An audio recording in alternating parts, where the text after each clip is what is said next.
presidents were ranked 1 through 10, right? There's 43 presidents. Okay? I took 6 different sources and took the average ranking. Okay? So U.S. presidents, how they are ranked. Ready? Go.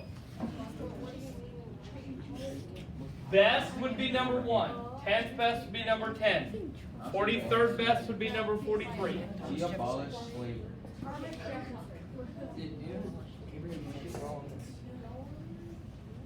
Remember, we need the number.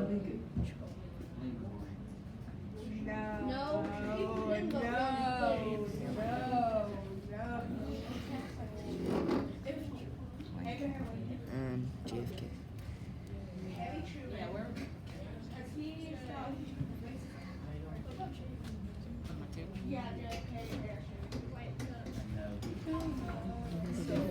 Yeah, that's fine.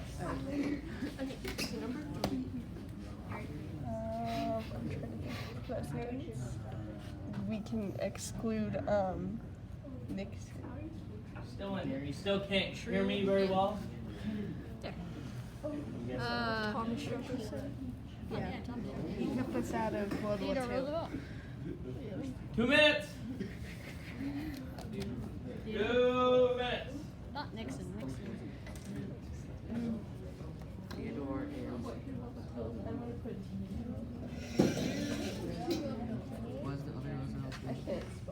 Theodore. Teddy. No, that's the same one. Theodore and Teddy are the same person? I feel like you're lying to me. Teddy's a nickname for Theodore. That's dumb.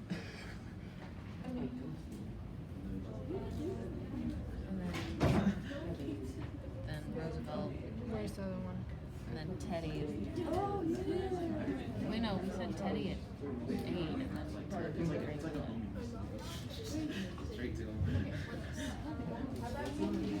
It was in the doors and everything.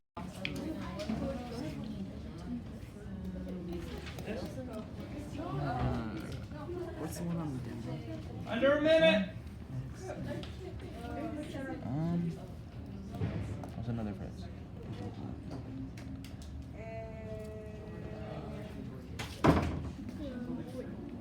How many of you can name 10 Just presidents? put Jimmy Carter. 30. He was the president. Me and Carter studied him. Was he a good president? Yeah. Okay. Who's that? That hers? Did you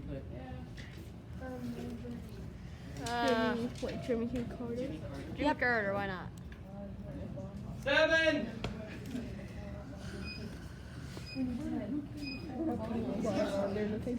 Nixon. Okay, here we go. Pencils down. 1 point. Probably somewhere on. For getting one on the list, 2 for getting in the right spot. Okay, so I did 6 different sources and took the average. Number 15. Just missed it. William Clinton. He had an Bill Clinton. Bill Clinton. He had an average at number 15. His average ranking was 13.5. Number 14. James Monroe. No idea, do you? The Monroe Doctrine. He's like the 5th president. 13.33. Number 13. James Madison. Number 12. Obama. Number 12. Now, his is interesting because he had 2 that ranked him 8th, but he had 1 that ranked him 14th. So that kept him about an average of 11. Number 11, Lyndon Baines Johnson is actually a tie, so followed Kennedy. Lyndon Johnson, LBJ. Yeah. His average was 10.67. Tied, so number 10, but I gave the tiebreaker to this guy because he had the higher ranked person. Woodrow Wilson. 10.67. Who's Woodrow Wilson? Who's he president during? Pretty important event. World War I. World War I. There you go. He knows So he would have started, he proposed the League of Nations, which was like before the United Nations. We had the League of Nations. Anybody know why the League of Nations didn't work? May have an idea? I don't know. Because the United States refused to join it. Our president developed it, and our Congress refused to join it. It's kind of funny. Number 9, JFK. Kennedy, number 9. Average of 10.5.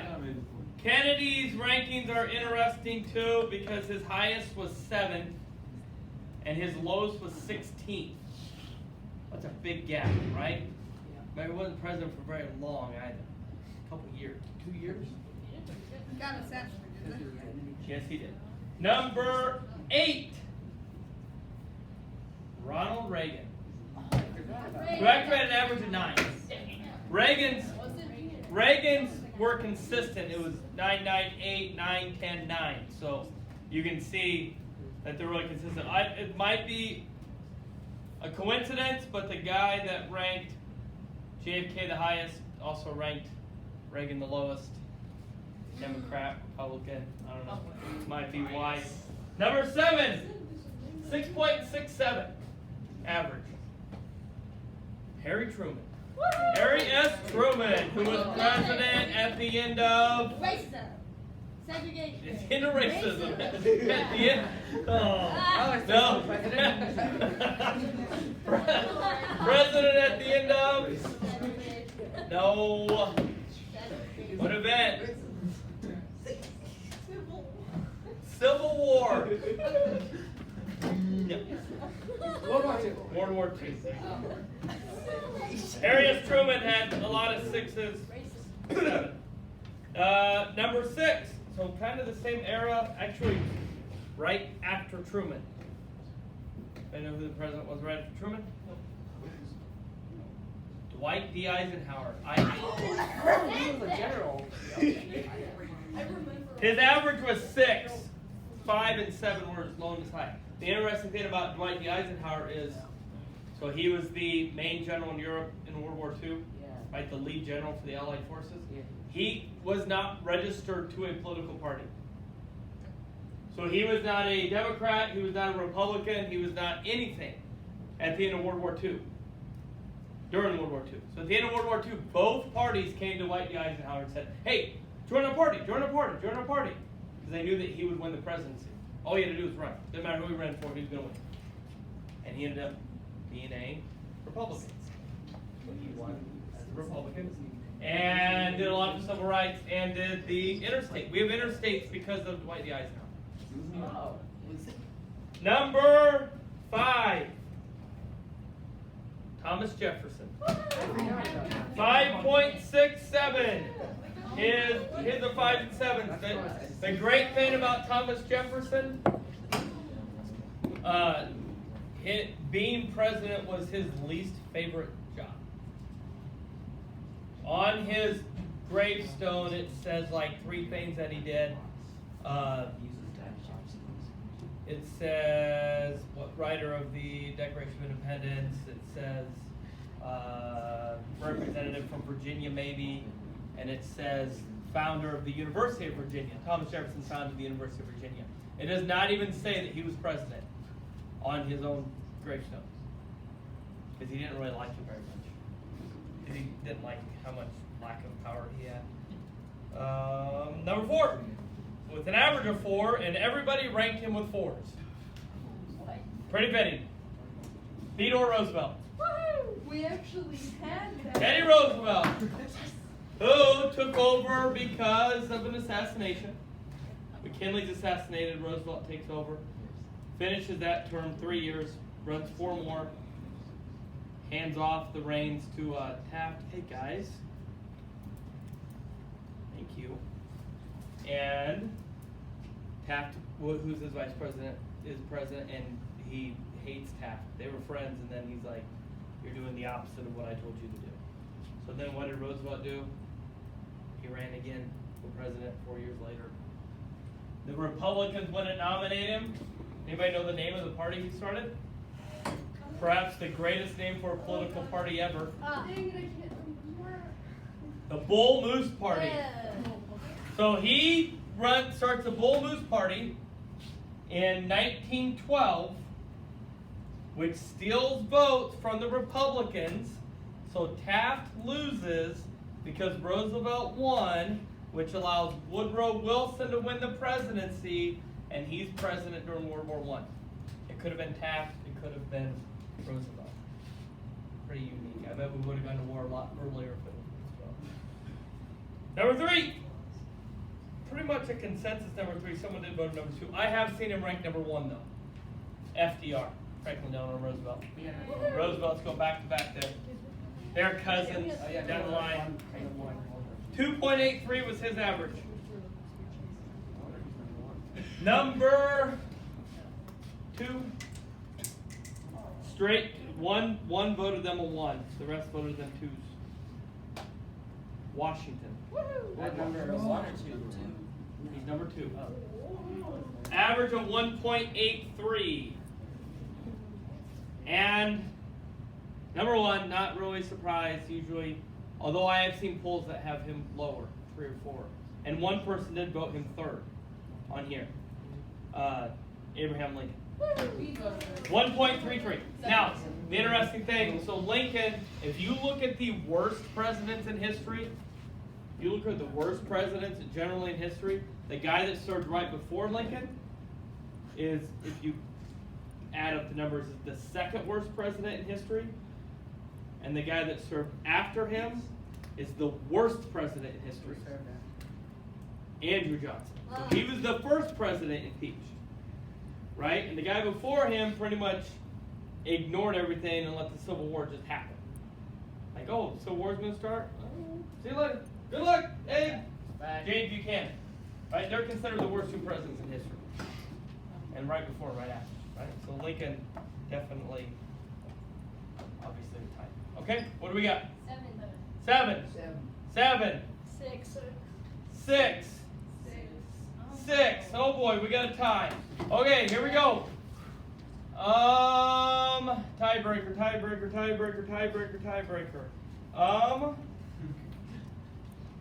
Tell me.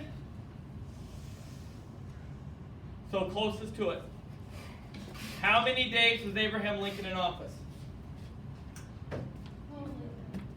I don't know the answer. Tiebreaker. 1 minute for this. You gotta think how many years.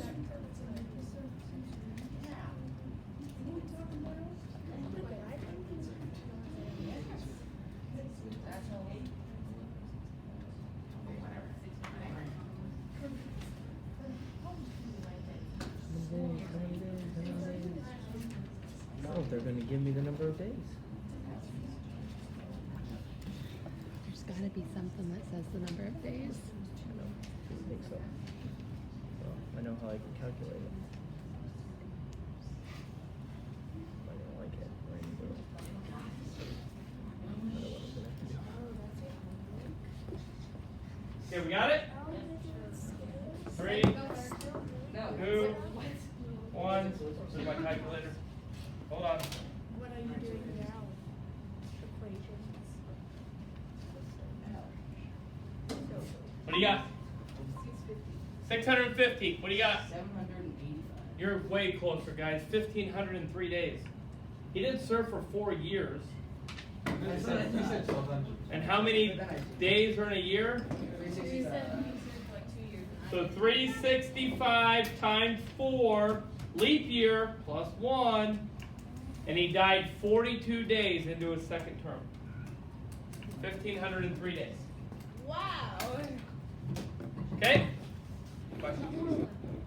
Boom. So who gets belt? Boys gets belt. Good job. World champions. There you go. Okay. Today, first thing, make sure, so it is the last day, make sure we bring our reading, our books home, because Monday is the last, right? So that's the end of the book. Tuesday, a lot of us start math counts. So you guys get a work day in there. Then Wednesday, Thursday, Friday, the plan is to watch something Shakespeare. I'm not decided yet. Mrs. Blake had a good idea for something to do Shakespeare that we might do. That's going to be more fun than Taming of the Shrew. Also, and it's not a comedy; it's more tragedy. Don't worry about it. For me to know, for you to find out. Essays. I graded your second essays. And they were better. Areas that we definitely improved were in our development. Our organizational grades are much higher. Okay? Areas that we still need to get better are our language. The language that we use. Okay? And I would say our audience. So the good thing is today, a lot of our focus is on our audience. And when we start back into it, we're going to really, really focus on language. So we're going to focus on language to use when you're trying to persuade somebody. Okay? Because there are terms that you use that are more persuasive than others. Okay? So we're going to really focus on that. Making our essays not only sound better, but sound more convincing. Okay? I had a talk with the fourth graders about this today. One of the words in their book was unremitting. What's unremitting mean? Anybody? It was unremitting toil was the phrase. Anybody know what either one of those words mean? So this is a fourth grade book. It's a grade, their book. They're unremitting. Anybody know what that means? You know what to remit means? No? Nothing, huh? Remit. Unremitting means constantly. So it's constant, unremitting. If it's raining constantly all day, it's unremitting. It never stops. Okay? Toil is hard work. It's laborious. If you work on a farm, that's toil, right? That's tough. So unremitting toil. It's constant hard work. That's what it's about. Theirs is about the Oregon Trail. That makes sense, right? So the conversation I was having with them is if you use the word, it happens a lot, or you use the word unremitting, notice the difference there. If you say something was hard work, or you call it a toil, just the words that we use and how we use them can make our writing a lot better. And it is one of the things on the ISAT. Okay? On the board are our standards. So this is the rubric, but our objectives. These are the rubric things that we'll be graded on. There's two different colors. The blue ones are ISASP criteria. Those are directly from the rubric. Prompt task. That means that you take a side, which we're getting much better at. Okay? What I would like us to be is more convincing than some of them. Example, Carter. In the zoos one, Carter said, zoos aren't bad, right? So your stance is that zoos are good, but you said zoos aren't bad, right? So I should go, zoos are good. You understand the difference, right? If I say, hey, how are they as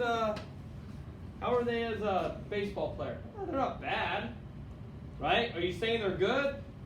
No, I'm just saying they're not bad, right? Take a stance. It's good, right? Does that make sense to you? Okay.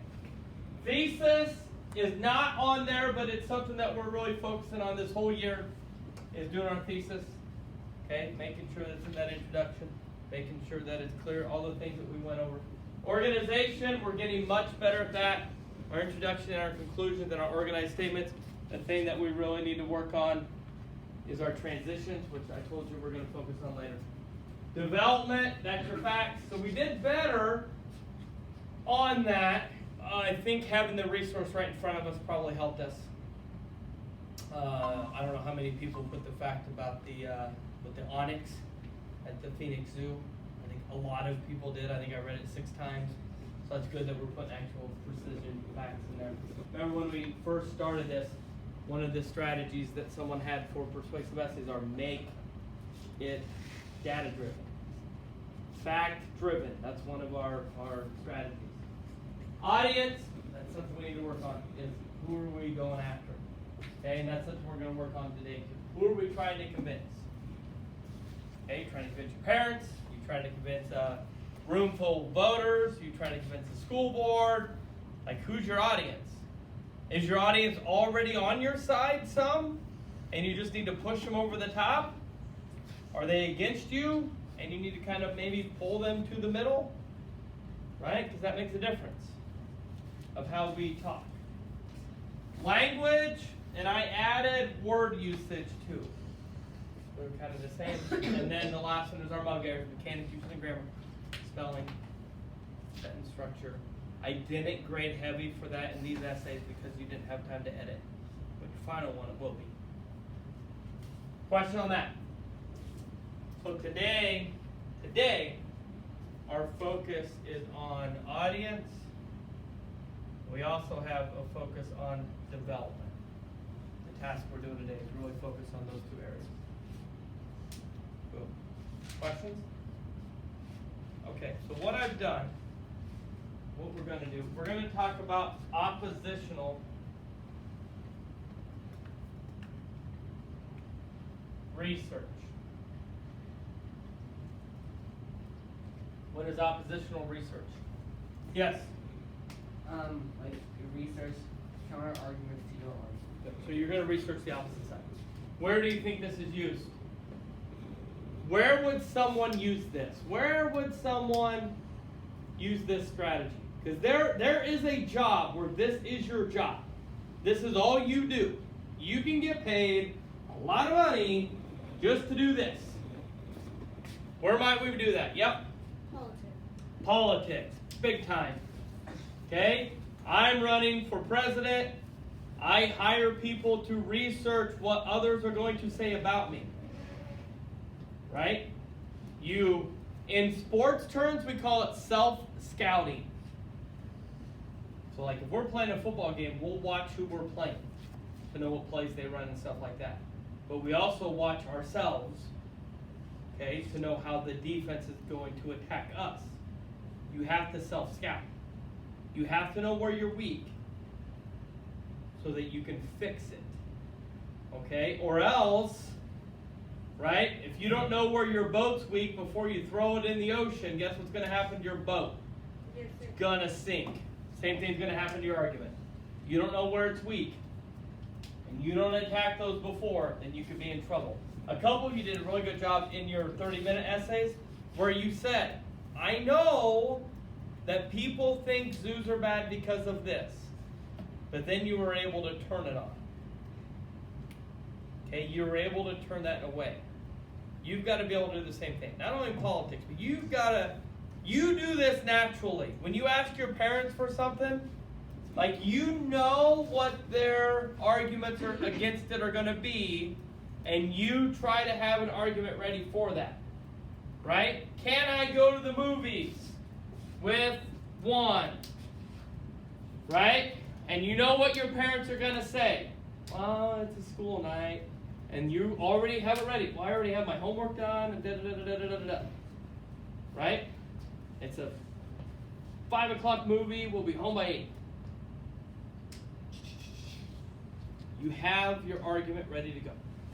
That's the same thing here. You do this naturally. The only thing is we're going a little bit deeper. Questions? Oppositional research. The first thing I want you to be able to do is tell me, and we went over these the other day, the types of rhetoric. Remember what rhetoric is? What's rhetoric? Yes? Like the types of oppositions and facts. Sort of. What's rhetoric? What's rhetoric? Because rhetoric's not always opposition. Yes? Like where your arguments are gonna like hit in a person's mind, like it's gonna hit their like logical Okay, part. those are the types, but what is rhetoric itself? Yeah. Basically, like your arguments. So this is a speech, this is a language that we use to convince people. That's rhetoric. Okay? Today, And until November, all you're going to hear on certain news stations is rhetoric. What happened last night in Iowa? And it was the caucus. And more importantly, anybody know what happened with the caucus? They don't Who know. won? No one. Nobody. No. We don't know. No votes. They don't lose.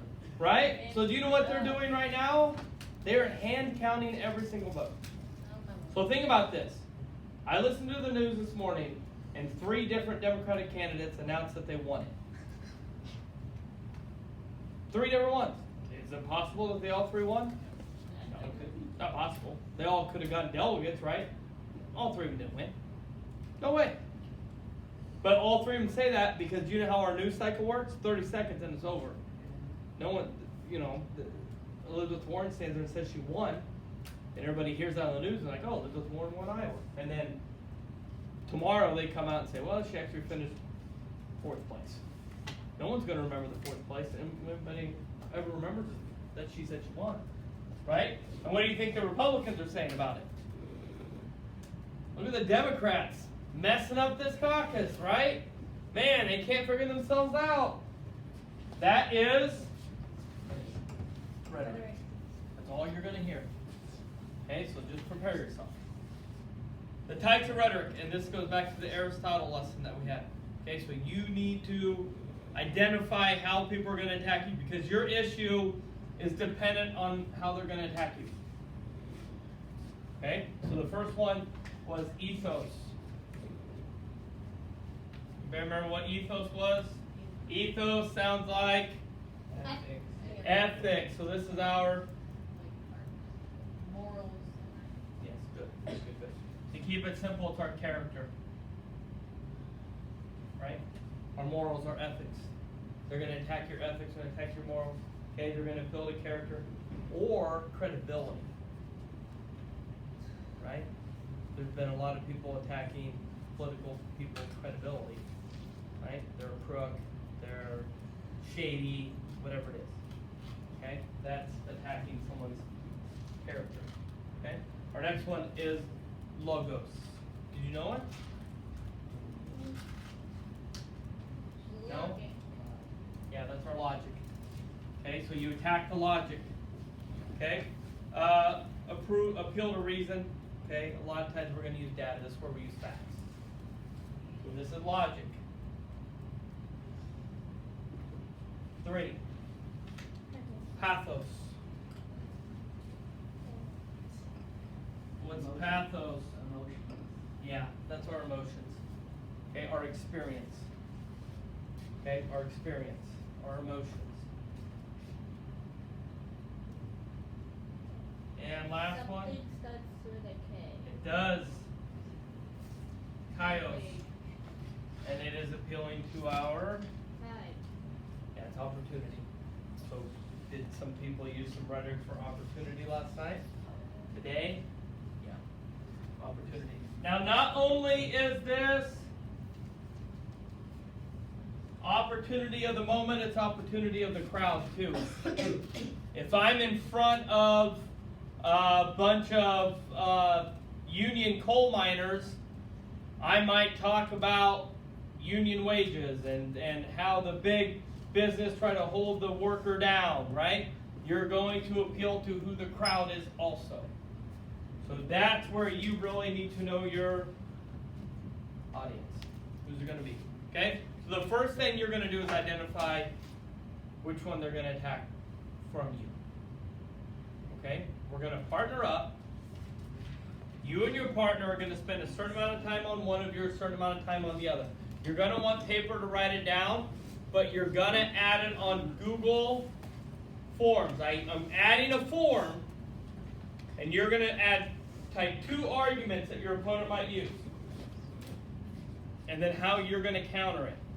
Okay? If you're not ready to add it today, that's fine, but it needs to get added. So, argument 1 that your enemies are going to use. And then how you're going to counter that argument. Argument 2, how am I going to counter? Okay? I have paired you up kind of according to what your topics are, so you can work with someone who has a similar type of topic, but we'll have to redo that a little bit because we had some people. Please excuse the interruption. Mr. Morgenstein, if you're in the building, will you please call extension 6003? Eli and Carter, you are going to work together. Colonial and space exploration. Hannah and Camden are going to work together. Okay, you are kind of opposites, but that might help you a lot. Okay, free college and minimum wage. Ari and Hendricks are going to work together. Standardized testing, detention. Nolan's gone. Lucas and Connor are going to work together. Okay, it didn't really match very well with uniforms and global warming. That'll be good. Brooke, you're going to have to work with Juan. Anti-global warming. Okay, outlawed abortion. What? Wouldn't Connor and Brooke be better together because? No, but I don't want them to know each other's arguments out. Okay? Questions? Let's go. Move. We will probably have to spend some time on this Monday.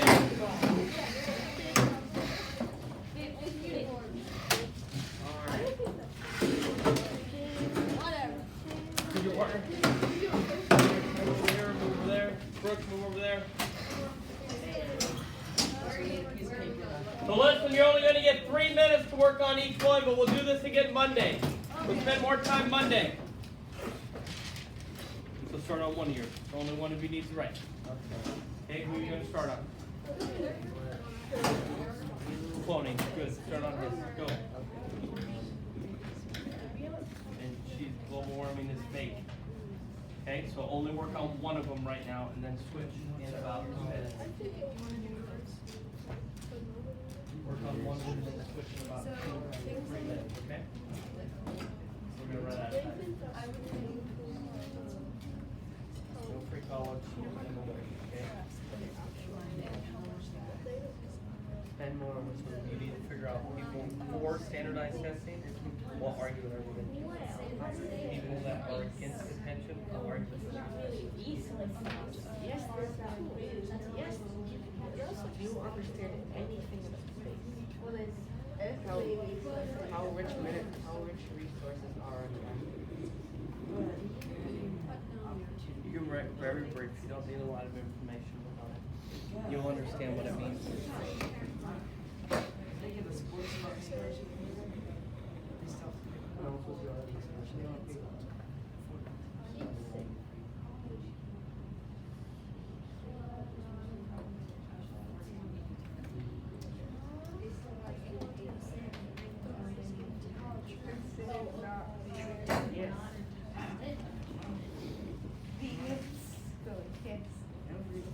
Yeah, but what's the argument against it? So that's your So which one of those is the argument?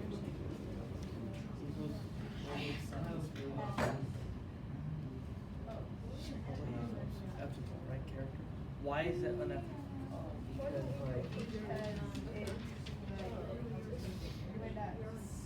You're just like making an animal instead of like whatever you're doing. It's not natural. That's your argument is going to be used And against also not. They avoid actual animals. That's what we're doing. Someone thinks global warming wants to come at you with unexpected science. Unethical. They can't be considered unneeded from an astral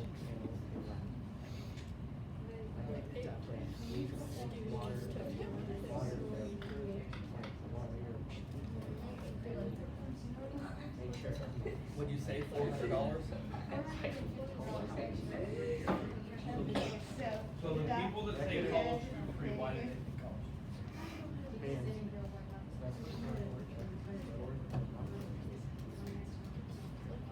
But it would wipe out student loan debt. They're saying that student loan debt is crippling a whole population of Americans, right? But even when they're out of college, they still have to do the taxes for others. I'm just telling you, you're just writing down what they're saying. I'm not saying you agree with that. Right? Sometimes you hear your argument and someone makes a point, you're like, ooh, that's a pretty good point. Right? And then you gotta find a way to argue your way out of that. That's called debating.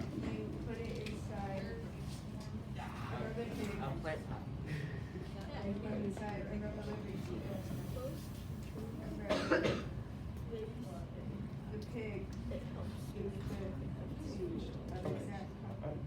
this is your calendar? Okay, so we're worried about taking the argument. Hey, we should be doing the other person's calendar. Okay.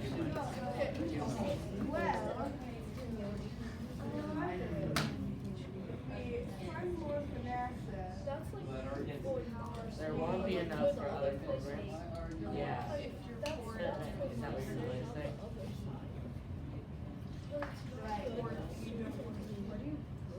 I saw a pretty funny argument the other day, one argument.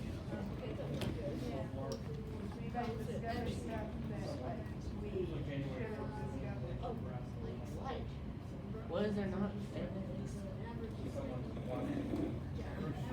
How does that make sense?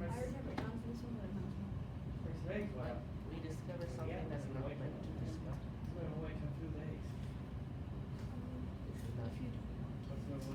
A video game where you said something.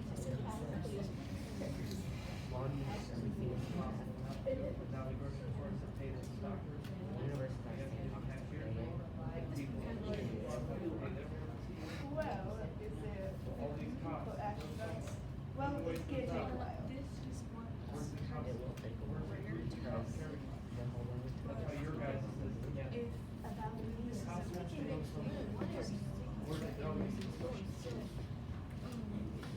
We can take a picture from Saturn. If we can take a picture from Saturn, Coke is paying their workers more, you're not gonna charge the same amount for a Coke. You're gonna charge more, have the same and all it's doing is inflation. That's all it's doing. Right? Your pair of shoes are gonna cost more. Somebody might Making it. say They're that paying why would we explore their cost. Well, because once we run out of resources on Earth, if we go with your option, we'll just we can't Climate clone change. rocks. we had Global warming. We can't clone rocks because rocks don't have cells. Like global warming causes climate change. If we go into space, resources are everywhere because we Climate change can go up or down. because our Earth will get Warming doesn't. get rid of it. Kind of is the difference. So basically my paper's about. And honestly, no scientist, nobody's arguing against it. There's uranium. It's They're just the arguing reason global warming. Why? because there wouldn't be any fossil fuels. Actually, some people do argue they told Wasn't them like it's the only one they could possibly maybe. Hey, bell's gonna ring in a few moments here. So Monday, we'll take more time to do this and we'll fill out the form Monday. But Okay? Oh, no, we won't Monday. Our readings due Monday. Right? We'll do